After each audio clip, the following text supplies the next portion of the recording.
Across the Park podcast is proud to be sponsored by Globe Gas and Heating. For the best kitchen and bathroom renovations, boiler servicing and repair, and central and underfloor heating in the Northwest, head over to globecentralheating.com and quote Across the Park for a free quote.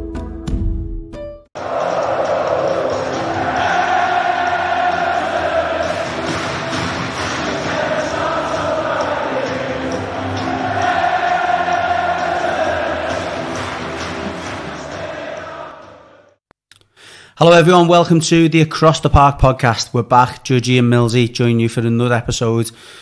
And wow, we'll be covering the fallout from another bitterly disappointing defeat at Goodison Park to Luton Town. Before we do so, just want to say a massive thanks as always to our sponsors, our main sponsors, Globe Heating and Gas. As you'll have seen from the intro, they put out some fabulous work, and with it getting into the winter months, as I said the other week, I'm sure you'll be needing a boiler call out at some point, but give those guys a call beforehand, get them to check over your boiler.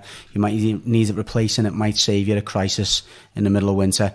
Also, quick mention for their clothing, they've got a clearance sale at the moment. Everything's £10 or less, so pick up some either some bits for yourself or maybe for your dad or your uncle or your brother. You might get some early Christmas gifts in there, so please take advantage of that. Not much stock left, but still got a chance to get over and purchase some stuff. Thanks to the Pod Cafe, as always, our fantastic hosts here. We wouldn't have this tremendous studio if it wasn't for them and their brilliant work. Without further ado, Millsy, I'm gonna apologise first and foremost. We weren't able to get out the instant match reaction at the end of the game, which is probably a blessing. We had some issues with the mics, but I think the fans had probably had enough by that stage. You say it's a blessing, but I'm even more angry now. I've waited and not been able to vent. Yeah, so you might have to put a disclaimer at the start of this one. It's true. We are going to, I'm sure there'll be plenty of venting going on. We've got loads of social media to cover, so what we're going to do is we're going to bring the social media questions / accusations / abuse in at different parts of the programme. So I'm going to start, Millsy, just with, I guess, your reaction to it. So feelings, emotions, how are you feeling now? How were you feeling coming out the ground? I've got a number of feelings on it, so much so that I've actually brought notes, and I'm usually quite, emotive and reactionary, and I still will be here. One of the first things that comes to mind now is the positivity that we had as a group of fans going in to Saturday, and that's no disrespect meant to Luton, but it's a game that I think we all looked at. And you went into the ground, and Everton had those early chances, and every time Everton missed a chance, it was Everton, and the crowd were with them. It boils down to simply the setup was not set up to go and win a football game. Now that may sound silly, because I'm talking about chances created in the first half, but I don't understand why a defensive midfielder and a sole striker has to be the formation of choice when we've just took a team apart in midweek by playing two in the centre. And James Garner and Amadou Onana had really good games at Villa Park. They were creative. They were winning the ball back. They were box-to-box, the pair of them. That was the duo for me to stick with on Saturday. Now, there's going to be games where we play, again, no disrespect, teams of a higher quality than Luton, where I'd understand it. Revert to type. If you feel safe and you want to go and bore it out like you did against Arsenal in the attempt to get a point, okay. Not Luton. And the fact he comes out once again, and this is going to sound personal, and I don't mean it to sound personal, but it's winding me up now. The mitigating factors of the XG, and this is a story that someone else has told before me. It's not my story. It is your story. It is. I know we've had questions on that already. Every week, yeah. And you're setting a team up, in my opinion, to not beat Luton Town. And I say that, and I really believe that. And in support of that, I'll point to the second half where he was scattergun. He did not know how to change it. He's just got his one plan. And for me, what is 7 losses out of 8? 8 goals scored at Goodison Park. We've lost games this season at Goodison where we looked at in the fixture list and said, let's not, make no bones about it. We'll probably struggle this season. They're the games you've got to not lose. Wolves, Fulham and Luton. Don't lose those games at Goodison, because you're going to go into the second half of the season now chasing your tail. And for me, a lot of blame, and I know we'll get this because I've seen the socials, I'm preempting it. A lot of blame has to be on the manager for that. It has to be. Yeah, I don't disagree with you. Just a quick point to add to your your arguments around the formation, the setup, etc. What baffles me, and I always use the words in football a lot of the time when it comes to personnel and shape, is like horses for courses. You know, there'll be certain plays for certain games, there'll be certain strategies or whatever for certain games. We were playing a team in Luton, and I gave you this little narrative before you went on with the Luton fan channel to say that Luton are a team that play direct. They play 3 centre backs. They don't play through the middle thirds. They look to play into the final third. They look to its second lines. Why do you need 3 players in the middle of the pitch to deal with that? No. If anything, you need more bodies at both ends of the pitch. At our ends, as in the attacking end, because they've got 3 centre-backs against 1 forward. Maybe Decore at times, if you include that, maybe 2 at the most. But it was a game where we needed more players in the final third. Now, we'll come back to the whole 2-up-done thing, because that for me was a bit of a cop-out, because he clearly, and the team clearly, had not worked on playing with 2 strikers, because the play... They were terrible. Beto and Calvert-Lewin looked like they'd never seen each other before, and the players didn't recognise how to hit a forward man or how to work with 2 forwards. So I think that was a little bit of a cop-out, and almost like, look, I've gave you 2 forwards. Go on, I've done it now. What now? So, and I don't necessarily mean by way I'm saying we set up wrongly. And again, in hindsight, it's always easy to be right. You can always be right in hindsight. Yeah. I didn't expect 4-4-2. No, I didn't. What I did expect was maybe the 3-4-3 more attacking again. players. More attacking players. Widen the pitch. You know, Dwight McNeil didn't have a very good game. James Garner.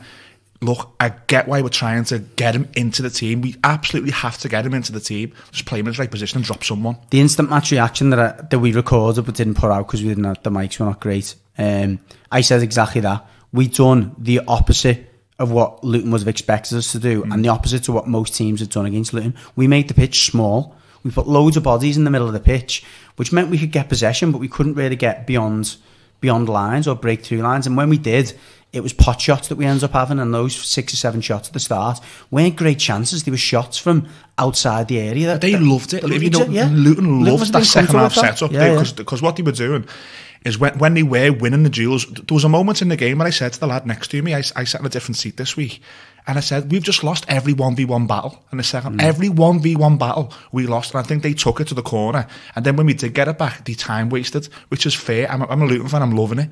But it was just like, you're absolutely right. We have not worked on playing Beto and Calvert-Lewin together. No. There hasn't been one training session that they played together based on that. No, I've got no doubt about that. I'm just going to start with getting some of these social media posts and questions in, because there are a lot of them. I'm going to start with Chloe, kind of at the back of your points. Do not defend the manager. Does not get off with this one. Luton at home in capital letters. I've personally thought that he's been dealt a bad hand. I think she's talking about the injuries, the lack of recruitment, etc. Yeah. But even we have the players to beat Luton. We do. We've just discussed it. We've got the players and the ability to set up differently to take the game to Luton. And you know what? I'm not just saying this. If we'd have took the game to Luton and got sucker punched, I wouldn't be on here moaning like this. I'd say these things happen, and we're unlucky once again. The Wolves and the Fulham, yes, we were unlucky. It's on him, this one. He set the team up for me completely wrong. So I forgot her name. Sorry, Chloe. I agree. She's spot on. Jay Graham, just adding to that, Deitch out. He says, he gave the players an uphill battle on Saturday, which I think he's probably talking about what you're alluding to. Far too cautious a manager to have in a season. We need to win our home games. Who comes in? ? I'll follow up with another one just before you kind of address that one. Again, another couple actually. Uber Ian, I'm sure he's a driver. Do you remember saying we should have sacked Lampard earlier than we did? Yeah, me too. Funny, eh? So far the comments we've got. And social media is social media. We're heavily on it, so that's not insulting because I'm on social media and use it. But it's reactive and it's emotive, isn't it? And what we seem to be getting is fans who are... And we've had this discussion at length about Sean Dyche. We've had discussions where we think maybe his character... You put it really well the other week where you said he sort of took the emotion out of it. He doesn't bang his chest when we score. He doesn't look at the Gladys Street. He doesn't have the one-liners that we're suckers for. He doesn't overly reach to connect with Evertonians. And we're suckers for it. We like that. Like Martin has done it. Frank Lampard done it. Was dancing with the fans when he stayed up. Club. David Moyes done it with the People's Club. And then the last manager who really didn't was probably Koeman. I think even Carlo reached out, eating sumars in Bootle Strands with the fans. Remember that? Yeah. Talking about how Crosby was the best place on it. And he's not done that. So I think a large part of why Evertonians are maybe feeling like this is they don't have a connection to Dyche. This is Jaden Dixon who's pointing to what you did in relation to the XG comments, do you think Sean Dyche's media comments are hurting him? He's banging on about XG and how this Everton story has been here for years before him. How about he concentrates on AG, actual goals, and realises this is his story, in capital letters, that he's living in. This is his team and his tactics and no one else. It's right. And again, I've spoke about that earlier. His comments are now a problem because he's coming out, and again, it is taking the emotion out of it. And whether we win or lose, he seems to be the same person with the same, answers all the time. But sometimes he should just come out, as hard as it is. Maybe there's a little bit of fear where he's thinking these sack managers quick, and I don't want to give them any sort of excuse.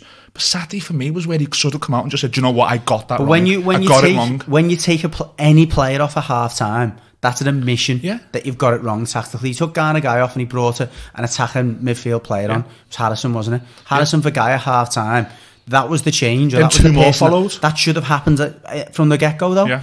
I think if Harrison starts that game and Garner's in the middle of the pitch from the get-go, not when we're 2-0 down, because it's a completely different game.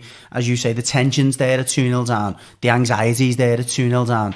I thought the players looked fairly relaxed in the final third, and I think that type of kind of positive feeling at the start of the game with a Harrison in there instead of a Guy would have got us in front. I agree. Look, let's spin it a second. And I know we've spanned this week's show and you're doing the hosting, but just to get your opinion on it. Is he to blame for Saturday in your eyes? Yeah. We've just won 2 games, and I firmly, you don't have to overanalyze it tactically. I think the bottom line for me is that you're playing a team that doesn't play through the midfield. Why have you got a defensive midfielder in there? It makes no sense. You're playing a team that's playing with 1 forward up there. So why are you playing as a defensive midfielder? You've got 2 centre backs. You can deal with them balls in the air. Now the argument is that because we had more players in the midfield, that made them play into the channels even more. And allowed them to get set plays in there that maybe wouldn't have been. If we've got like a Harrison in a wide position and we've got a McNeil in a wide position, it's denying their wing backs the opportunity to get good possession and to play balls into channels. And that's what they were doing. They were getting the ball into them full back or the wide centre back position, coming out with freedom and then pumping the ball into the channels and winning corners. That, for me, watch James Villa. They couldn't get out. Well, we smothered them. They couldn't get out of their own defensive third because we had more attacking players trying to press them. No, you're right. And we had Kevin from the Luton Fans Trust on last week, and he said to me on air, we might not win, but our 2 centre forwards will give your centre halves a game if you allow us to. And boy, did we allow them to. Do you just pump it? And so that's the frustrating thing for me. I do think it's on him because the fact he hasn't factored in the only thing they were going to do. Do you know what I mean? It makes no sense at all. And this for me now, it's becoming the norm. So, and I imagine there'll be coaches every game the same way. Well, there'll be little clips of this possibly on socials, and it looks in isolation that we're just reacting to an Everton defeat, and we're probably overreacting. But for me, we're not. That this is the norm now. We're going into every home game, regardless of who they are. We're now going into games. I'm going into Saturday not thinking we'll win now. Because we're not beating teams like Wolves, like Fulham, like Luton. We're not even drawing these games.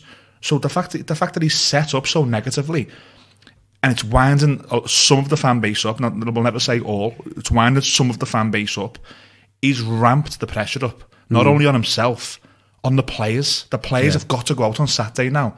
And I don't know now whether he's going to stick or twist. Is he going to have a conversation in the week with someone and they're going to say, you've got to win? And he twists? He's got to twist, but I don't think he needs to twist to the extent of trying to do something that is completely out of the ordinary. I think, as you say, he needs to go back to, okay, well, who are we up against? Now, Bournemouth is a different game. That's the issue. If we went and rolled Luton over there at the weekend, which we should have done, I'm not saying the pressure's off against Bournemouth, but we don't have to beat Bournemouth. Do you know what I mean? I think, look, it would still been disappointing to not beat Bournemouth and Luton, particularly going into the season. As you were alluding to before, there's 3 games we've lost at home that we would expect to have won, let alone not get any points in. But going into that Bournemouth game now, having been beat by Luton, means that it's a must-win game, and it's not the same game. So the reason I'm stressing that is if we play against Luton and won, he's been okay. We'll have to change things. We're playing a different side in Bournemouth to Luton. This is what we're going to do now. I think now he's more focused on we need to win. Forget about the opposition. We need to win. So again, it's frustrating. I mean, I get the comments we're getting. I really do get it, because if you look at he's won 3 home games. I think we've lost 8 of 13 at home. and fans are going to Goodison now. Now, Saturday was a little bit of the exception in relation to, I think, like I said before, we went in and we were quite positive.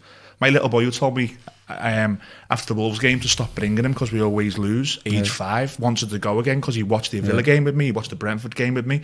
Daddy, can you get me a ticket? He's sitting there at 5, he doesn't know what's going on. It's a horrible place to be. It is a really bad place to be. And Bournemouth last season, the last game of the season, just to summarise this, we had Bournemouth at home to stay up, who their fan channel told us the week leading up to it were on the beach. We still weren't confident. We still only beat them 1-0. And we still weren't confident. The nerves in that ground. Yeah. And Goodison is turning in. Like, we've got a message here, and I'll actually read it out. Someone sent us a message. I'm not going to name who it is. Didn't want to be named. But he basically said he was listening to the pod a couple of weeks back, and how he feels about being an Evertonian. He feels it's a bit of a toxic relationship between supporters and club. He likens it to, you love your family, so you stay with them. But the only enjoyment he's getting at the moment is meeting his friends before and after the game. He said he hasn't enjoyed going to Goodison for a long time. Everton don't bring him joy. Don't know why we stay. If our partners treated us this bad, we wouldn't stay with them.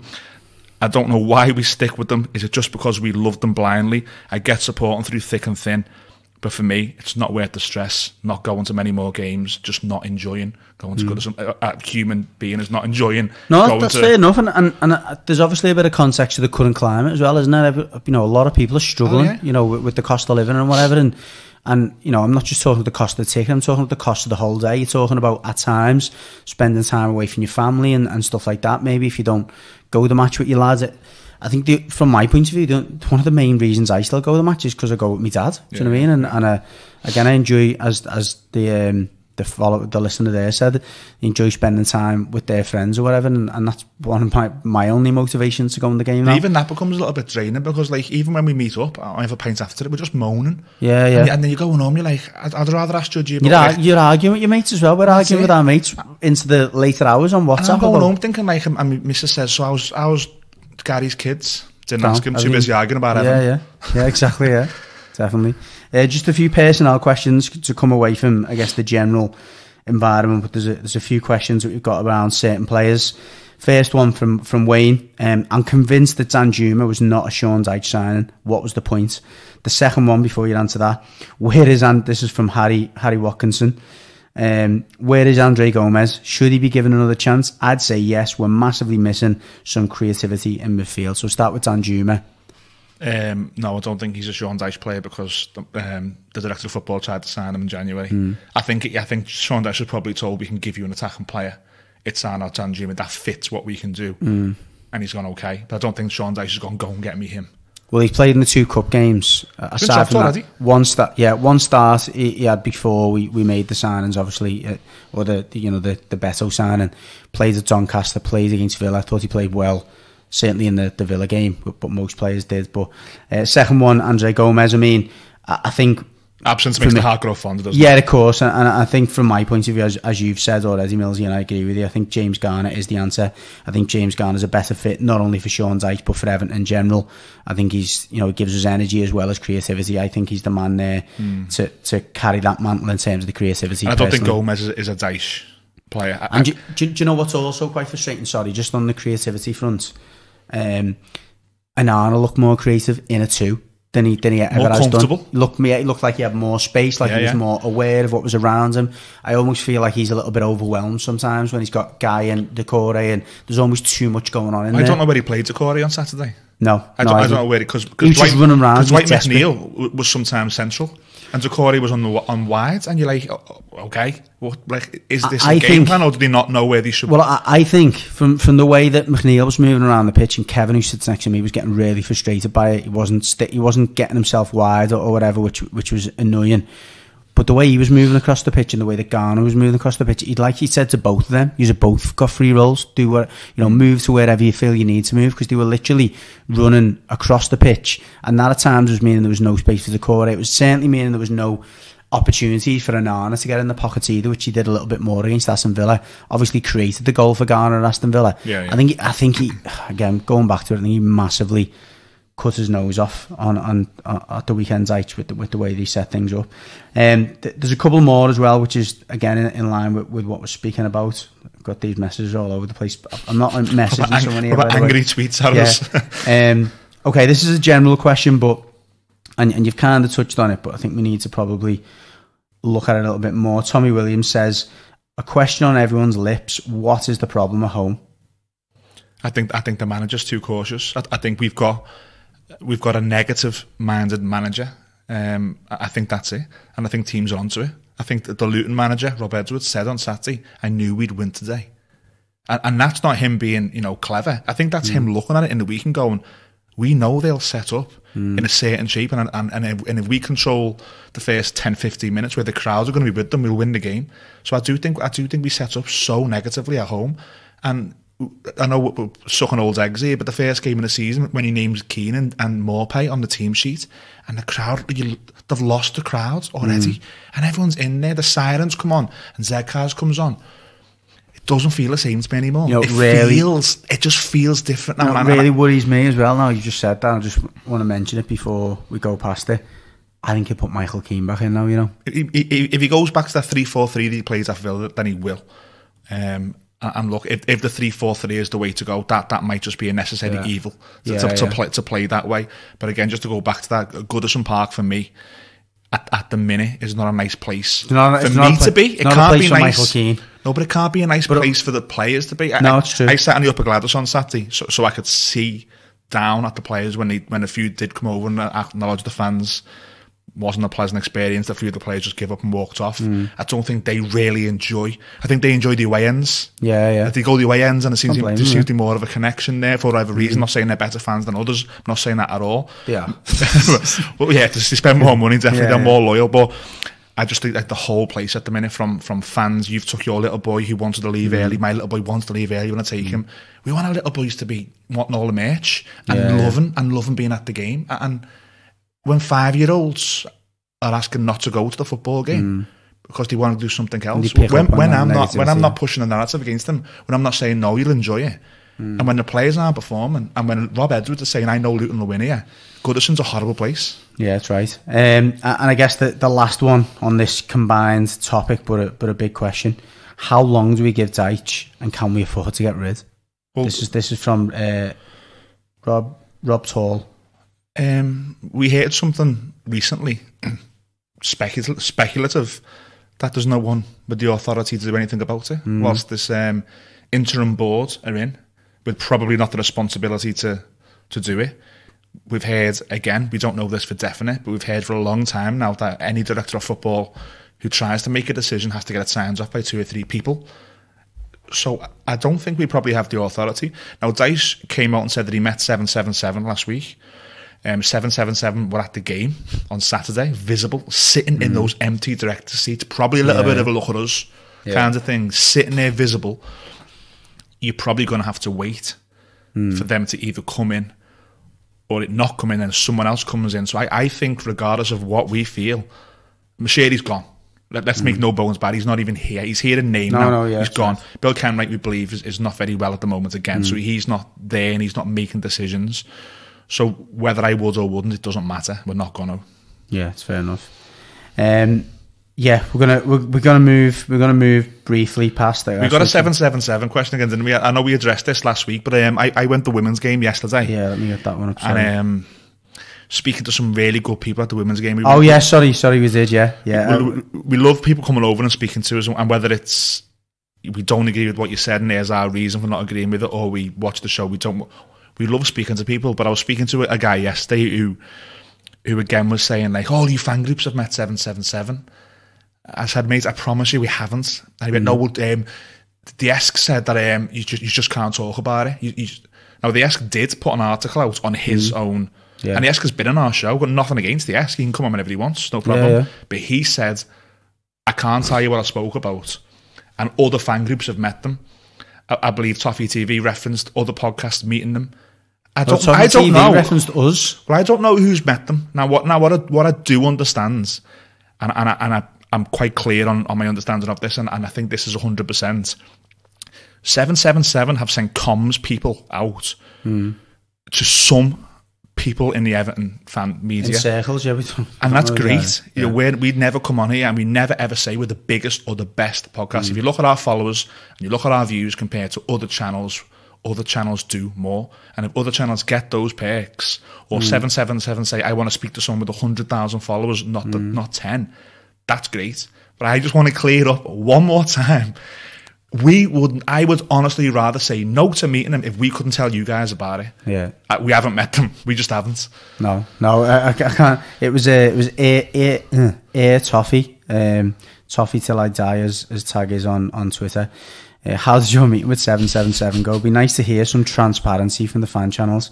The transparency from us is we've categorically not met with, not had any contact, to the extent that Millsy actually got in touch with someone at Everton in the end the other day. Yeah, just to find out, you know, if it came from internal and stuff, and people we speak to at Everton are good people who work on the media team and stuff, and they were very much like, it's nothing internal. If someone's thrown you under the bus, it's not us. It's external. But just to be clear on the if people do want a little bit of insight into what they said, Dave Kelly, another friend of the show, he's part of the fan advisory board.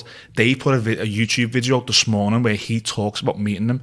Now, he's quite clear in relation to it wasn't a formal meeting and there were things that they couldn't talk about, but he does give some insight into what they were saying. So get on over to the fan advisory board socials pages and watch that video, because that's about as much as I can give you, referring you on to someone else. I'll have to watch that myself, to be fair. I haven't caught that myself, but yeah, as I say, just going to move briefly on.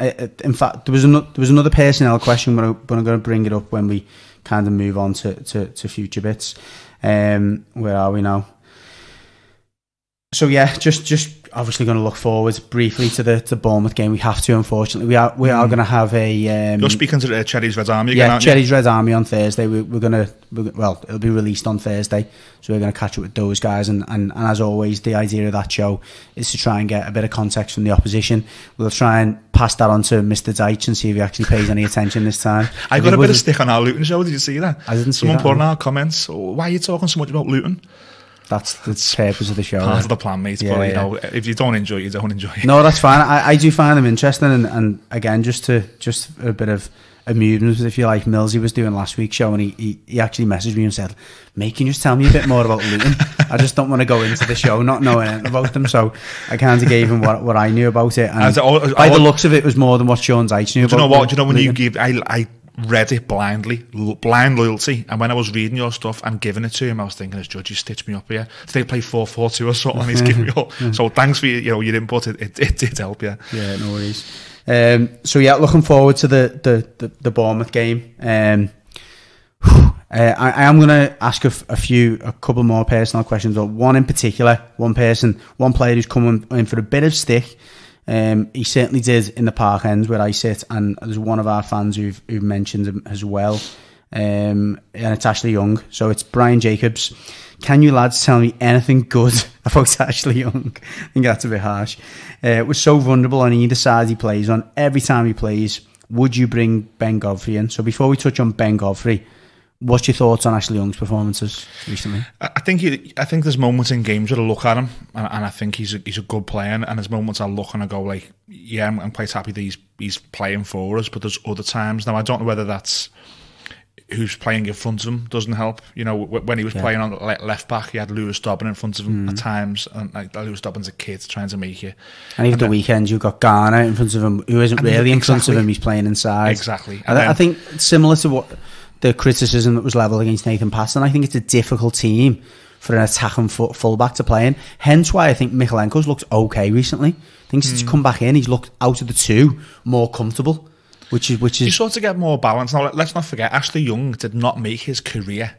He didn't have all the success that he's had and the England caps and the huge clubs he's played for as fullback. As he's got older, he's sort of fashioned himself into a fullback. Fair to say, though, his better years probably, though, given at United, ended up being fullback. He couldn't really establish himself in that attacking position. What I mean by that is he's not someone who from an early age has learned the art of defending. And how do I overlap at right midfield, or how do I overlap at left midfield? He's sort of maybe he has grown into that and into Milan. And I know the Aston Villa fan that we had on, Justin, when we signed him, he raved over him. He said he's going to be one of your players of the year.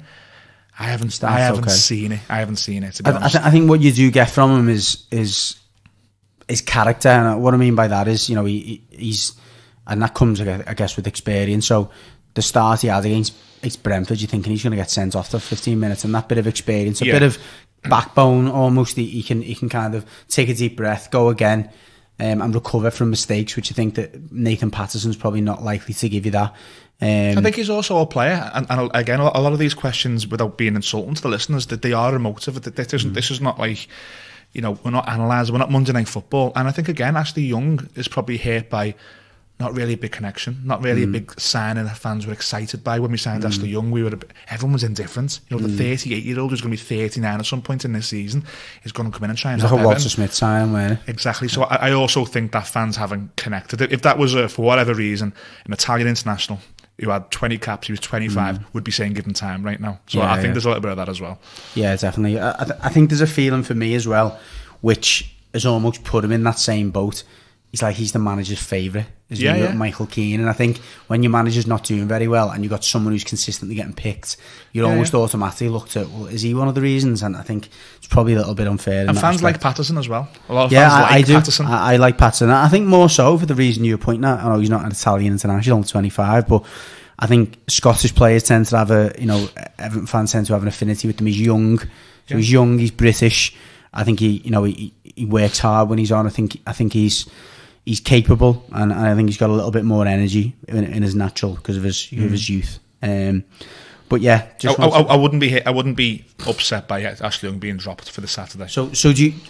I want to come away from what you expect. What would you like to see come Saturday? You lose it, I lose it, and then you kind of backed it up that he may return to that back three / Michael Keane. Is that something you would like to see? Something you think that'll work? I would go back to the formation that he played against Aston Villa. I think the fact that Abdoulaye Doucouré has been really important for us this season.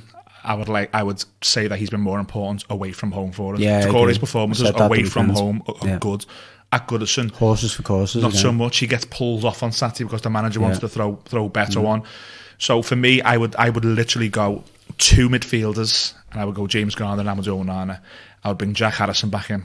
Yeah, and I would bring Dan Juma in as well.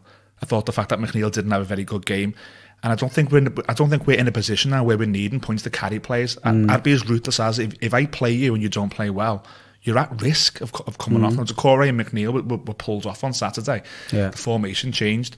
I would go Calvert-Lewin, and I would go Dan Juma close to him. Jack Harrison's got to come back in. James Garner's got to go central. Does Patterson come in then? I thought Patterson and Harrison looked really good together at Villa.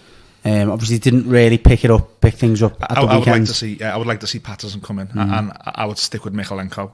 And again, I think that visual, and if that doesn't work, I think the manager can come out and just say, look, I'm seeing what you're seeing. The players who didn't play last week aren't playing today. I have tried to change it. So for me, I would, if 2 p.m. we announce 3 midfielders and we announce James Garner playing wide right, I think you're on a hiding to nothing. I think it's very unlikely that the fans are with that team straight away from the off. But I think if the fans go onto the ground and they see an attacking lineup and they see the manager's gone out to win, I think you'll get the fans with you straight away. Yeah, I agree with that. I'm not sure he'll bring Dan Juma in for McNeil. I wouldn't be disappointed or surprised, but I wouldn't be disappointed by it, but I would be surprised. I think he'll stick with McNeil, but I do think we'll see that 3-4-3. And I think it's probably his best roll of the dice, the best roll of the dice. Look, it's interesting, isn't it? Whatever happens now, because I mean, what's encouraging, we've got options. I think certainly at times last season and at the start of this season, it was like, what can you do?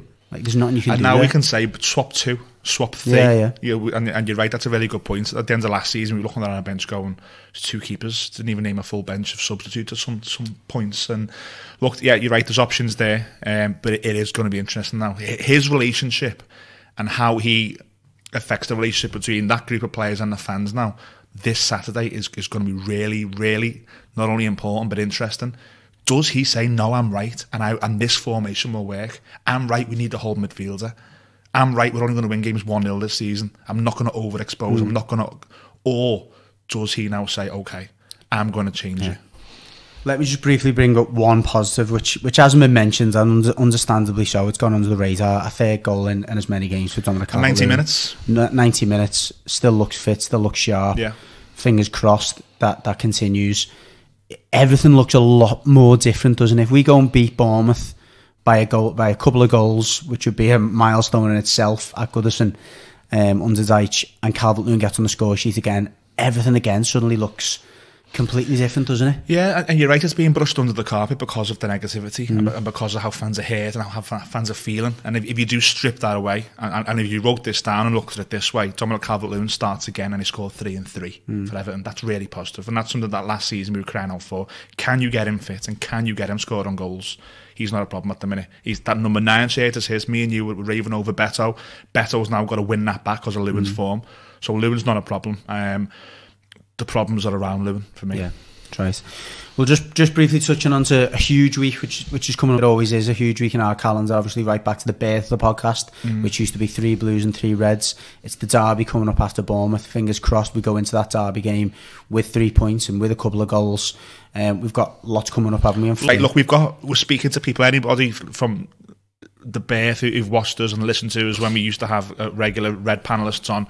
We've always tried to make the derby week big, and that's me and Judgy. When me and Judgy were kids, the derby week was big. Even when we were teenagers, the derby week was big. You're looking for any content, aren't you? So yeah, paper and your magazines. We've reached out on in the event that you guys are going to want the content. Can't quite say who we're doing it with yet because it would be unfair. Because if something falls through, they then get the why weren't you on Across the Park? But we've got plans to do a show with another fan channel. A big Liverpool fan channel, so we'll get together and have a bottle of beer and talk about derby memories. Reached out to an ex-Everton player, all good. Reached out to someone who's a really big Liverpool fan. He will be the away fan previewing it. He's a really good friend of the show and a big Red who you guys will all know. Me and Judgy will link up remotely as well and do our show where we'll talk about what we think is going to happen. So yeah, we'll have 4 shows.